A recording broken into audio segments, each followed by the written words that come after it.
দুঃখ কী জিনিস, কষ্ট কী জিনিস যারা কখনো বুঝে নাই, কিন্তু অপরকে অত্যাচার করে, ক্ষতিগ্রস্ত করে, তো তাদের জন্য আজকের এই ভিডিও। তো মূলত তাদেরকে শাস্তি দেওয়ার জন্য এই ভিডিও। এই ভিডিওটার মাধ্যমে, এই নকশাটার মাধ্যমে সেই ব্যক্তিগুলোকে পঙ্গু করে রাখা যাবে। এটা মূলত একটা পঙ্গু বানবিদ্যা।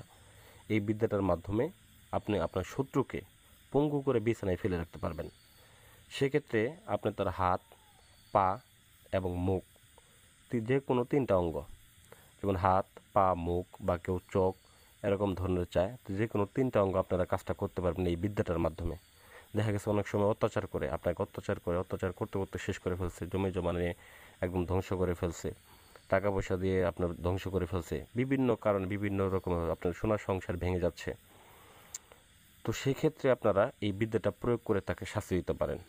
তো এটা অতি সহজেই কাজটাকে করতে পারবেন, এটা আপনি নিজেই করতে পারবেন।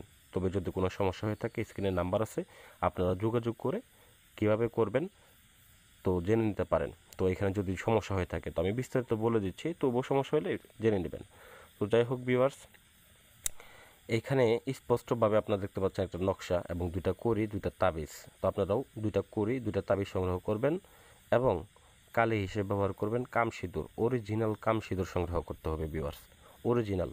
আমি ইন্ডিয়া থেকে অরিজিনাল কাম সিঁদুর এনেছি, ওই যে পাশে দেখেন ছোটো বোতলের সামনেটাই, ওটা অরিজিনাল কাম সিঁদুর। তো এই কাম সিঁদুর দিয়ে আপনারা নকশাটাকে অঙ্কন করবেন এবং শত্রুর নাম লিখবেন, শত্রুর পিতার নাম লিখবেন যদি ছেলে হয়ে থাকে, আর যদি মেয়ে হয়ে থাকে সেক্ষেত্রে আপনারা মাতার নামটা লিখবেন।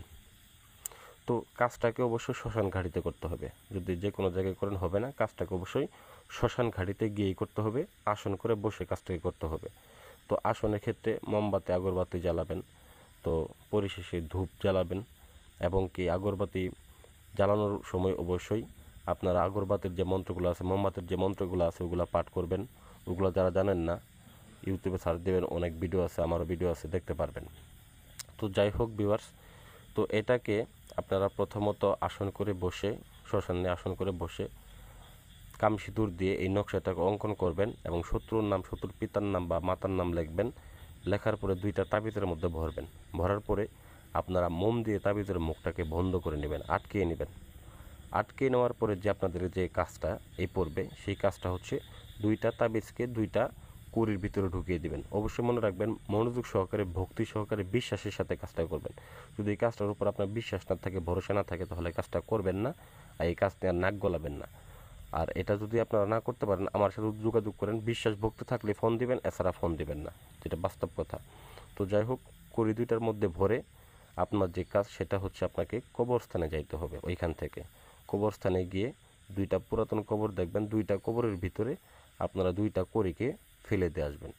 তো এটাকে আপনারা এই কাজটা দেখা গেছে যে আপনার সচল হইতেই একদিন সময় লাগবে, 24 ঘন্টার মতো সময় লাগবে সচল হইতেই, কিন্তু এই কাজটা হইতে সময় লাগবে সর্বমোটে 7 দিন, কাজটা ফলাফল পাইতে 7 দিনের মধ্যে আপনি ফলাফলটা পেয়ে যাবেন। তো যাই হোক, তো কড়িটা যখন আপনি কবরের ভিতরে ঢুকিয়ে দিবেন, ওই কড়িটাই কার্যকারিতা শুরু করে দিবে এবং শত্রু যেখানে থাকবে, যে অবস্থায় থাকুক, তার হাত যদি আপনি পঙ্গু করেন সেক্ষেত্রে পাশে লিখে দিবেন হাত, পা, চোখ। আবার যদি বলেন যে না, হাত, পা, মুখ, এরকমভাবে আপনারা তিনটা অঙ্কের নাম লিখে দিবেন। তাহলেই শত্রু যেখানে থাকুক, যে অবস্থায় থাকুক, তার হাত, পা, চোখ, মুখ এরকমভাবে পঙ্গু হয়ে যাবে হঠাৎ করেই। সে নাড়াচাড়া করতে পারবে না, বিছানা থেকে উঠতে পারবে না। ঠিক আছে, এটা একটা পরীক্ষিত কাজ, খুব ভালো ফলাফল দেয়। করি এই কাজ করে, এটা করি চালান, এক হিসেবে বলা হয় এটাকে করি চালান। তো এই করি এই সমস্ত কাজ করবে। আর ওই কবরস্থানে আপনি কড়িটা রাখার পরে যদি আবার কড়িটা খুঁজতে চান, দেখবেন কড়িটাকে আর আপনি খুঁজে পাবেন না, কারণ কড়িটা ওই সময় সচল থাকে, সে নিজে নিজেই চলমান থাকে। তো যাই হোক ভিউয়ার্স, আশা করি ভিডিওটা ভালো লাগবে। ভালো লাগলে অবশ্যই লাইক করবেন, কমেন্ট করবেন এবং আমার চ্যানেলটাকে সাবস্ক্রাইব করতে ভুলে যাবেন না।